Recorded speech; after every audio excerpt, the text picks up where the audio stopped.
경제가 이렇게 쉬울 수 없다. 경제가 이렇게 시원할 수 없다. 경제가 이렇게 색다를 수 없다. 경제 직설입니다. 자, 오늘은 IBK투자증권 스마트금융팀 최용권 차장, 딜라이트 파트너스 문서진 부대표 나와 있습니다. 어서 오세요. 네, 안녕하십니까. 네, 반갑습니다. 자, 오늘 저희가 준비한 주제부터 확인해 보도록 하겠습니다. 화면으로 만나보시죠.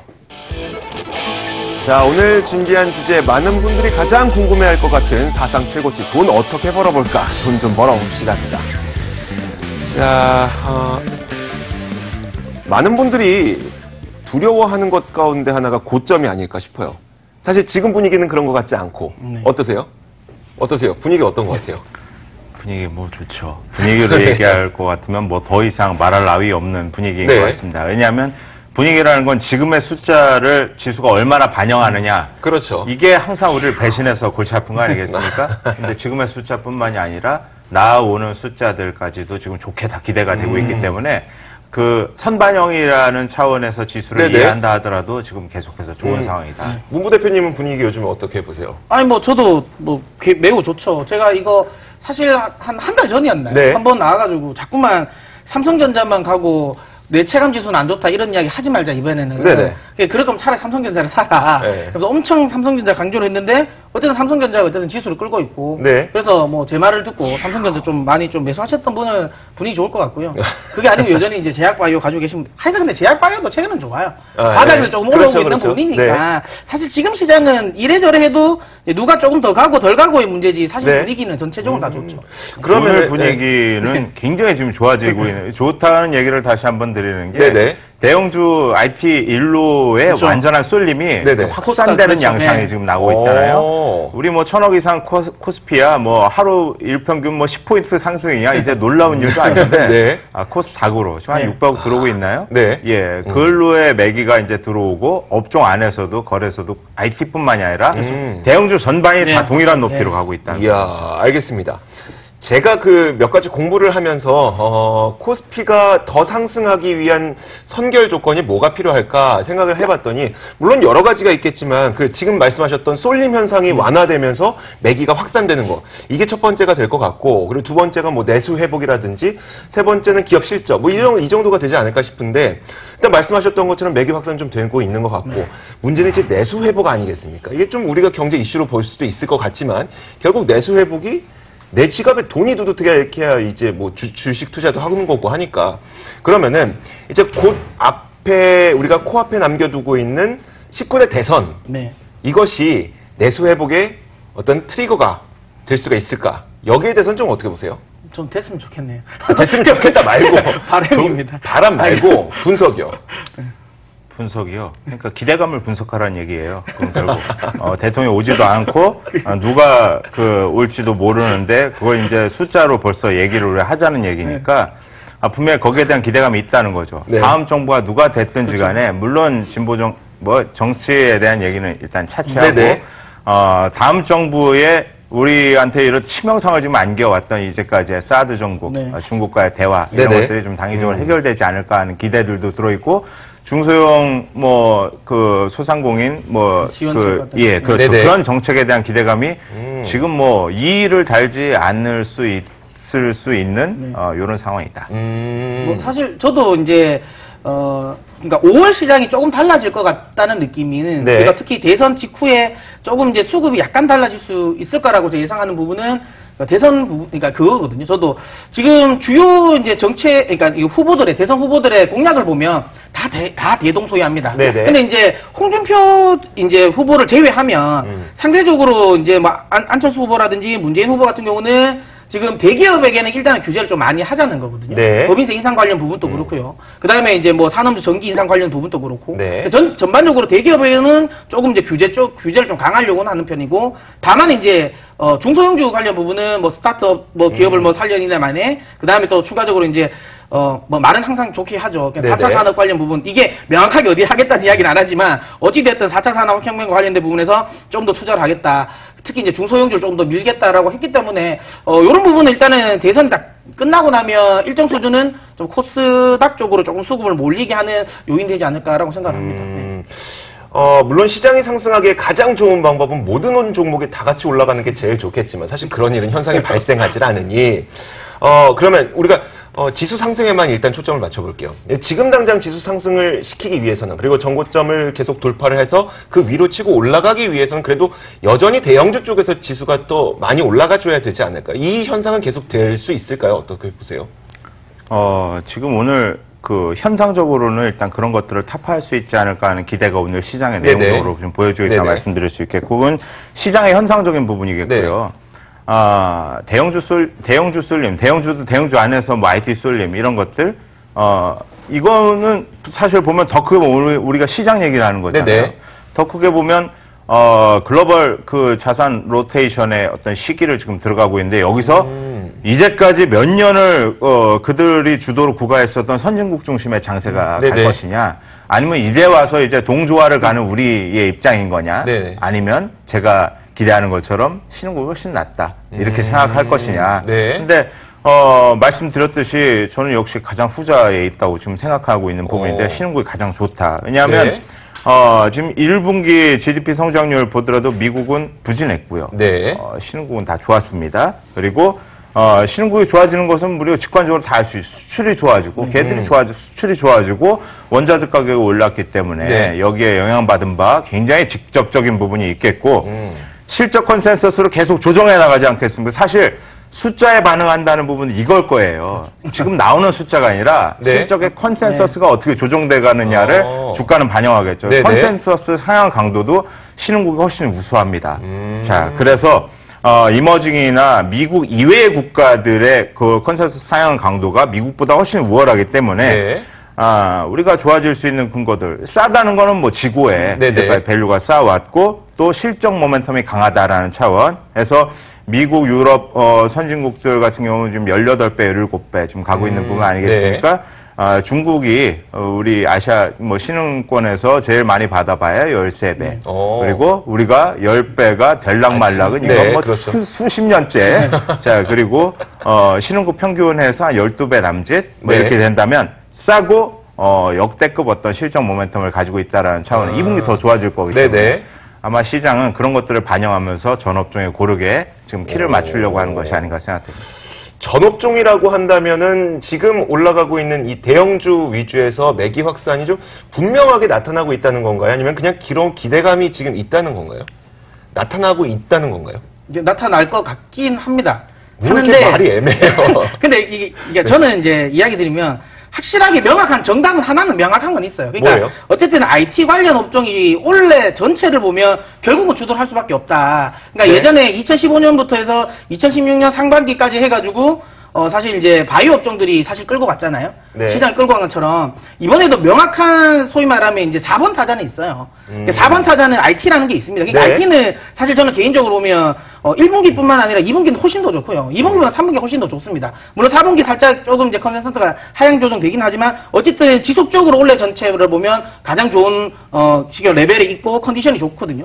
그런데 이제 이 IT가 좋다는 건 그만큼 경기 시장의 글로벌적인 경기 민감주에 네네. 대한 매기 쪽이 좀 더 오른다는 거고, 그리고 앞서 이야기하신 것처럼 저는 이제 지난해까지만 하더라도 미국이나 유럽 관련 부분에서 이제 경기가 회복이 되었거든요. 근데 특히 최근에 유럽 경기가 굉장히 많이 회복세가 빨라지고 있습니다. 네. 근데 이 말은 뭐냐면 유럽 쪽 소위 말하는 민감도가 높은 중국 관련 부분에 또 소위 말하는 긍정적인 요인인 거고요. 최근에 중국 쪽에 이제 경제 지표 나오는 걸 봐도 확실하게 좋죠. 그러니까 네. 이 부분은 결국에는 신흥국 쪽으로, 그러니까 선진국 쪽에서의 경제 확산이, 그러니까 확장세가 신흥국으로 확산될 가능성이 높다. 당연히 그렇게 된다면 우리나라 시장은 조금 더 주요 포지션이게 될 거고, 아까 이야기한 것처럼 그 포지션에서는 결국엔 IT가 좀 섹터를 잡는다. 하지만 아까 이야기한 것처럼 이게 결국에는 경기가 회복되는 거기 때문에 경기 민감주가 뭐 IT뿐만 아니라 뭐 네. 원자재, 그다음에 뭐 화학, 철강 이쪽도 있으니까 이쪽으로 전반적으로 좀 업종은 이제 골고루 좀 상승할 가능성은 있지 않을까라고 생각합니다. 골고루라고 하겠지만 그래도 주로 쏠리게 되는, 그러니까 주로 확산되는 그런 업종들도 따로 있지 않을까요? 지금 현재 충분히 그렇게 쏠려왔잖아요. 근데 그 IT 말고 다른 얘기는 없을까요? 혹시 다른 업종에 대한 이야기? 너무나 하고 싶은 말씀을 그냥 하시면 될 것 같아요. 바이오 제약 어떠냐고요? 예.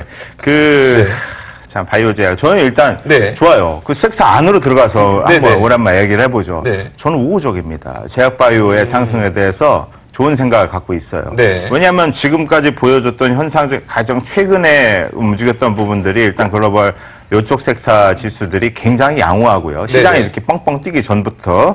그리고 글로벌 주가, 나스닥 바이오테크 뭐 이런 주가들이 다 아웃퍼폼 해왔습니다. 시장을. 네네. 그리고 내용을 뜯어봐야 되겠죠. 실적 시즌이 여기도 찾아왔는데 네. 여기 주가들이 대략 다 양호하다는 부분들. 그리고 우리가 기술 수출했던 선진국 피어 그룹들, 노바티스, 암젠 네네. 다 괜찮은 분위기예요. 그래서 일단 싸고요.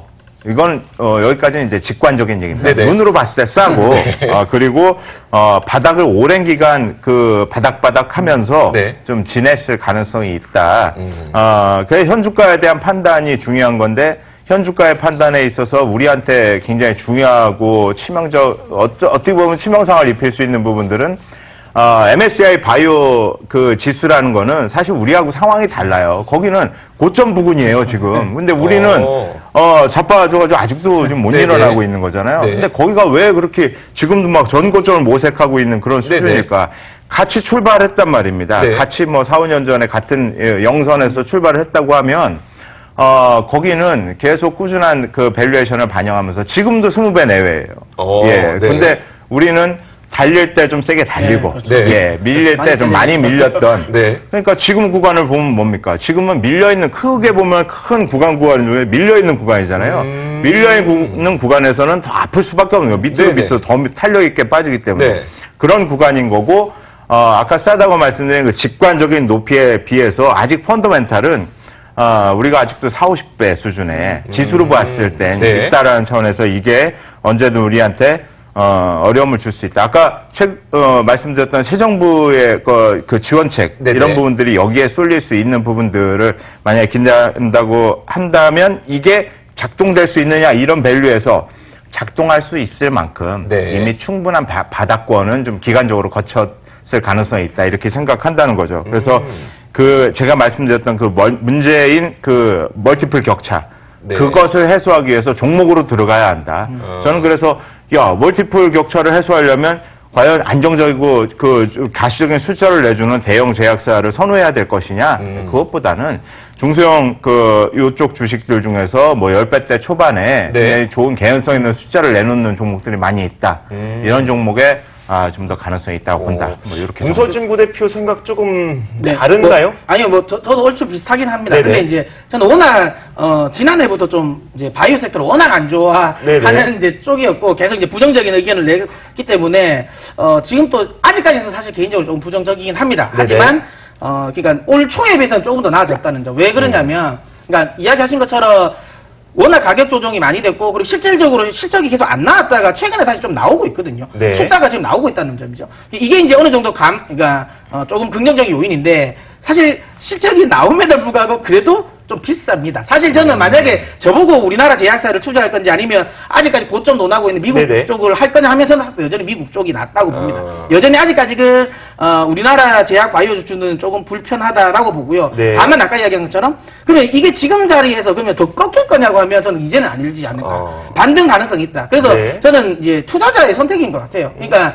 조금 이제 IT 같은 거 특히 삼성전자 지금 들어가기 너무 어렵다. 네네. 그래서 뭔가 다른 대안책을 찾기 위해서 선택을 한다면 바이오도 나쁘지 않다. 다만 네. 기대 수익률은 예전만큼의 쉽게 말하면 예전에 막 2015년처럼 막 고점 치든 다섯 배 막 뛰어 그렇게까지 오르던, 네. 오르는 네. 기대감을 가지고 하긴 어렵지 않을까. 그래서 저는 개인적으로는 또 중요한 건 이 바이오 섹터 내에서도 예전에는 다 갔거든요. 네. 옥설 가리기가 없었어요. 다 갔는데 이제는 확실하게 실적이 나오는 것들만 간단 말이죠. 네. 옥설을 잘 가리는 것도 사실 좀 힘들다. 그러니까 이제 저 어쨌든 능력이 있으면 하되 네. 그게 아니면 제가 보기에는 조금은 불편하다.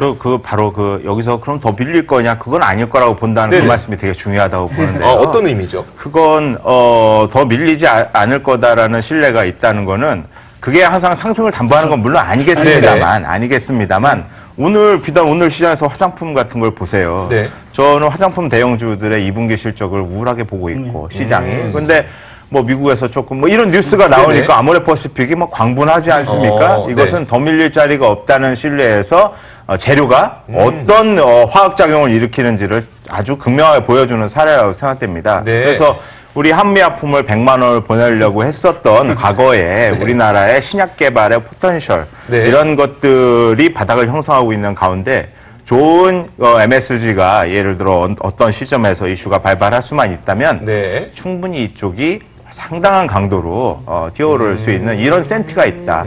센티멘탈이냐 펀더멘탈이냐 물어본다면 겉으로는 펀더멘탈이라 쓰고 마음속으로는 센티멘탈이라고 읽고 싶은 게 시장 아니겠습니까? 예, 네. 그런 차원에서 제약바이오. 그리고 우리가 제약바이오를 보는 게 네. 코스닥의 대형주들 다 여기 포진되어 있고 네네. 코스닥 코스피를 쏠렸는데 코스닥이 부진했는데 코스닥이 될 거냐 하면 제약바이오를 또 얘기할 수밖에 없고 네. 대형주인데 왜 IT하고 철강 뭐 이렇게 얘기한다면 대형주 IT에 다 쏠려 있기 때문에 또 그럴 수밖에 네. 없어요.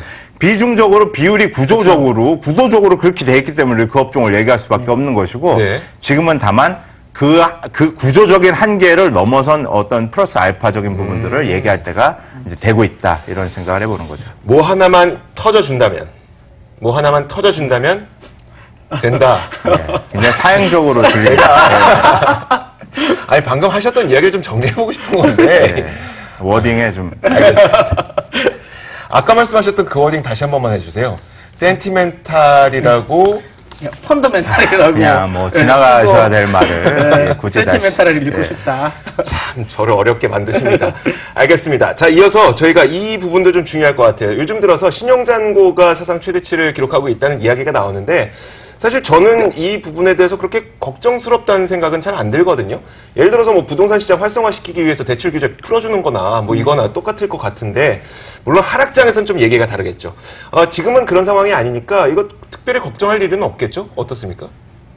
먼저 하시죠. 예. 시가총액이 늘어났잖아요. 네. 제가 할 말 딱 바로 하시네요. 코스피 이게 그냥 괜히 늘어난 게 아니라 네. 코스피가 연중 고점으로 뭐 역사상 고점으로 가는 이 시점에 당연히 뭐 같이 늘어나는 어떤 효과적인 부분이라고 보셔야 되는 거 아닌가. 그리고 이 신용잔고가 늘어난 상위 20대 종목이라는 것들 제가 봤어요. 네. 우리 평소에 관심권에 별로 있지 않은 그 큰 종목들이 아닙니다. 그러니까 뭐 크라운 혜택 홀딩스, 미원 SC, 백광산업, 코스닥에 있는 KD건설 이런 네. 것들이 시장을 바꿀 수 있는 종목들은 아니겠죠. 그렇죠. 그래서 네. 수급이 시장을 바꿀 수는 없다. 시장의 방향에 크리티컬은 절대 될 수가 없다. 이런 차원으로 이해하겠습니다. 저도 이제 네. 아까 이야기했는데 거의 제가 할 이야기였습니다. 그러니까 예전에 삼성전자 한 주 사면 200만 원인데 네. 지금 230만 원을 줘야 네. 되잖아요. 그만큼 지수가 올랐기 때문에 신용잔고가 늘어난 건, 그러니까 이 금액이 늘어난 건 당연한 거고요. 이게 사실 언론들이 이제 워딩을 뽑아내기 위해서인 거죠. 사실 이게 되게 의미 있는 건 아니거든요. 마치 네. 신용잔고가 늘어나면 이게 뭐 주식의 고점인 것처럼 이야기하지만 네. 실질적으로 거기에 대한 유의미한 통계는 없단 말이죠. 그리고 아까 이야기한 것처럼 신용잔고 늘어났던 거는 상대적으로 대부분 중소형주 테마 관련 업종에 네. 집중돼 있다는 거 시장의 흐름에 전혀 영향을 미치지 않습니다. 그러니까 이 부분에 대해서 저는 뭐 크게 신경 쓸 필요는 없다고 저는 생각합니다. 알겠습니다. 두 분 다 뭐 거기에 대해서는 큰 걱정은 안 하시는 것 같고요. 자, 그렇다면은 우리가 이런 시장에서 어떤 걸 담을까 고민들을 많이 하실 텐데, 참, 제약바이오 이미 얘기가 나왔으니까 한 번만 더 여쭤볼게요. 그러면 제약바이오 지금, 담아도 될까요? 최영근 차장님. 제약바이오 좋게 생각한다고 말씀드렸잖아요. 네, 네. 중소형 제약주 중에서 개연성 있는 숫자를 내는 네. 종목들이 많이 있다. 이것들이 지금 동국제약, 대원제약, 삼진제약, 유나이티드제약, 이런 것들. 이 제약바이오는 순서대로 그래요. 일단은 지금 어닝 시즌이기도 하고 네. 숫자는 언제든지 진리이기 때문에 숫자를 일단 우선시해서 그렇죠. 실적이 좋은 주식들을 고르셔야 네. 되고 그 다음에 이제 분위기가 좀 괜찮아요. 다음 순번으로 신약 개발주가 그 상업화에 대한 기대로 갈 거고 네. 종국에 가서 이런 것들이 다 좋아지면 그 다음에 임상주들이 될 거예요. 이런 순서를 가지고 네. 아까 말씀드렸던 11배, 12배 대 있는 종목들이 많이 있으니 관심을 가져보시면 좋을 것 같다. 나머지 IT와 화장품과 관련해서도 종목을 좀 가져오신 걸로 알고 결국 뭐 얘기를 안 할 것처럼 하면서 그 IT와 IT 얘기를 본인도 안 할 수가 없는 저는 그 얘기를 IT 얘기를 할까 하다가 IT 얘기하면 혼날까? 뭐 해서 안 하려고 했었는데 그래도 이거를 중요하니까. 무기의 중심에 둬야 되는 거는 네네. 사실 두말하면 잔소리 네네. 얘기 아니겠습니까? 지금 4차 산업이라는 그렇죠. 것들의 아이디어가 여기에 네. 들어가 있고 또 삼성전자가 디스플레이가 이익 기여도가 얼마나 일천했습니까? 그렇죠. 9조 5천억 가운데. 근데 여기에 조단위 그래서 이익이 삼조 가까이 이제 가버렸으니까. 디스플레이에서 네. 나오는 거고 반도체에서 무려 한 6조 원대가 이렇게 나오게 되는 네. 이런 상황이라면 하이닉스도 뭐 2조 5천억 나오면서 10조 연간 10조가 그렇죠. 지금 굉장히 네. 청명해진 상황 아니겠습니까? 그러니까 그런데도 글로벌 원투토 이 반도체 영업이익률이 무려 거의 50% 육박하고 있다. 이거 어떻게 좋지 아니한가 얘기할 수가 있겠습니다. 그리고 반도체라는 거는 사실 삼성전자 예를 들어서 그 디스플레이도 얘기했습니다만 삼전 하이닉스를 얘기하는 그 반도체는요. 요새 LG 디스플레이가 잠깐 꺼졌던 것처럼 그쪽에 공급 측 이슈가 없어요. 반도체라는 것은 그 스마트폰 수요 부족을 그대로 상쇄해버리는 공급 부족 그리고 필연적인 탑재량 증가 이런 것들이 배경에 깔려 있고 이거를 그야말로 거울처럼 반영하고 있는 수급인 외국인이 있다. 이렇게 얘기하겠습니다. 알겠습니다. 화장품 얘기 안 해주셨어요. 저한테만 물어보시는데 화장품은 아까도 제가 말씀드렸던 것처럼 오늘 뭐 대형주들이 제가 그렇게 크게 기대 안 하는 대형주들이 막 난리를 내고 있는데 사드 관련한 미중의 어떤 빅딜을 사실 저는 기대했었는데 그런 것들을 우습게 무산시키면서 지금 속도전을 막 성주에다가 감행하고 있죠. 그런데도 불구하고 대형주들이 이렇게 난리를 내고 있는 이런 센치 이면에 아마 우리는 더더욱 그 숫자로 ODM으로 대응할 필요성을 느끼고 있습니다. 한국골마 코스맥스 선호합니다. 네, 알겠습니다. 자, 최용건 차장님하고 이 얘기 많이 했으니까 문서진 부대표 꼽아주세요. 어떤 업종? 아니, 뭐, 저는 명확하게 이야기했습니다. 삼성전자 이야기를 하는 거고요. 이게 지금 사실 좀 비싸다고 생각할 수 있지만, 결국에는 지금 노무란 한 330만 원 또 나오잖아요. 뭐, 사실 330만 원 가긴 가겠죠. 시간의 문제인 것 같고요. 일단 단기적으로 사실 저는 개인적으로 지금 달에서도 굉장히 싸다. 사실 자사주 소각까지 감안하면 지금 주당 수익률이 굉장히 높아졌잖아요. 그러면 그거 감안하면 원래 예상 실적 기준으로 하면 지금 또 이미 PR 기준으로 보면 한 7배 수준, 8배 수준이에요. 지금 애플이 지금 16배잖아요. 근데 전 세계적으로 분기 실적이 영업이익 기준으로 10조 나오는 게 회사가 2개밖에 없어요. 애플이랑 삼성. 그래서 삼성을 왜 이렇게 차별하냐는 거죠. 그리고 중요한 건 지금 반도체가 예전에는 미셀 공정이 자꾸 이제 진행되기 때문에 무호의 법칙이 좀 성립이 되었거든요. 그래서 최근에는 미셀 공정이 어느 정도 이제 더 하기 한계가 나왔잖아요. 그러니까 무호의 법칙도 이제 생략이 안 된다는 거예요. 그러니까 어쨌든 전체적으로 반도체 업황 좋다. 삼성전자, SK하이닉스 여전히 긍정적이고요. 그 다음에 요거 말고 다른 걸 이야기하자면 이제 듀얼 카메라와 관련된 부분 우리 좀 관심을 가지자. 그거에 관련해서 이제 삼성전기, 그 다음에 이제 LG노텍도 한번 저는 IT 중에서는 관심 가져볼 만하고요. IT 말고 다른 거는 저는 개인적으로 사실 은행주를 지금 좀 관심 가져볼 만하다고 봅니다. 그러니까 원래 저는 항상 방송에서 이야기했지만 유럽 은행주가 여전히 더 좋습니다. 저는 은행주를 하려면 유럽 쪽 은행주를 하라고 이야기하겠지만 나는 국내밖에 못하겠다라고 하시면 국내 은행주도 지금은 괜찮아졌다. 왜? 한국은행이 지금까지는 이제 금리가 추가적으로 인하를 할 수도 있다는 포지션이었거든요. 근데 이제 원래 최근 얼마 전에 경기 경기 성장률을 이제 높이면서 일단은 금리 그러니까 금리 인하는 안 하겠다라는 이야기가 나왔기 때문에 저는 충분히 지금 자리에서 은행주도 나쁘지 않다고 봅니다. 알겠습니다. 삼성전자한테 바라봅니다. 그렇게 주식 소각을 해서 품절주가 되는 길을 선택하는 것은 이렇게 글로벌 리더로서 세련돼 보이지 않는다. 상장을 시켰을 땐 그렇게 주식 태우라고 상장한 건 아닐 거거든요. 있는 돈을 투자하는데 써줬으면 좋겠다는 생각. 알겠습니다. 더 이야기를 하고 싶지만 저희가 삼성전자에 대해서는 다음 주 월요일에 더 심도 깊게 짚어보는 시간을 마련하도록 하겠습니다. 자, 더 듣고 싶지만 오늘은 여기서 마치도록 해야 되겠네요. 자, 오늘 딜라이트 파트너스 문서진 부대표 그리고 저희와 함께하신 IBK 투자증권 스마트금융팀 최용건 차장 오늘 도움 말씀 감사합니다.